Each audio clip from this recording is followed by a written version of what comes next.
Ay, wasap-wasap mga idol. Ito mga idol, oh. Sa mga hindi pa nakasubok nitong magtanggal sa ano, yung ignition. Yung ignition switch ng ano, kahit anong sasakyan yata. Pero itong akin, Isuzu 4GT1.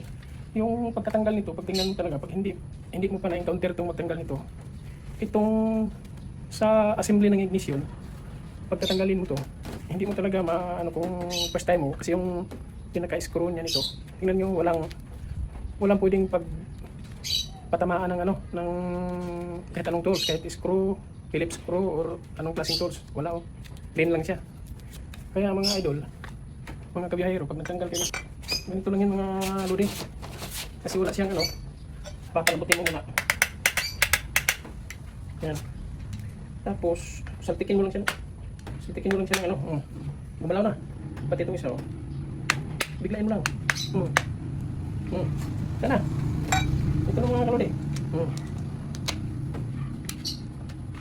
yan na siya. Ang tagal ko rin pinag-isipan kung paano siya ano eh. O ito, backlash na siya. Papalitan ko na lang siya ng ano, hindi talaga siya ma-repair. Ito na siya, oh. Ito na yung pinaka-tornilyo niya, oh. Pakakainan mo lang ng kung may sil-sil ka o ano. Yan lang ang pang tanggal niyan. Tanggal na yung ano.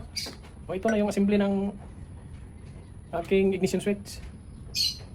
Kunin ko yung ano. Tinanggal ko kasi akala ko may mabili lang na dito lang assembly pala ito, pati yung ignition dito. Kunin ko yung pinakasusian. Ampul.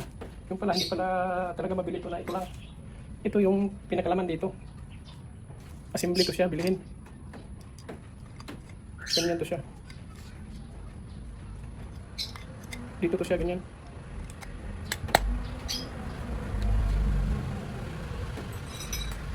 Ito.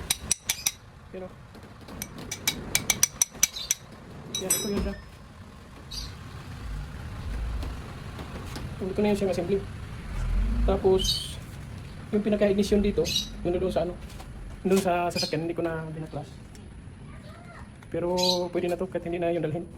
Ito lang yung pinaka-sample niya. Yan lang mga kalodi. Very easy lang tanggalin. Thank you for watching. Bye bye.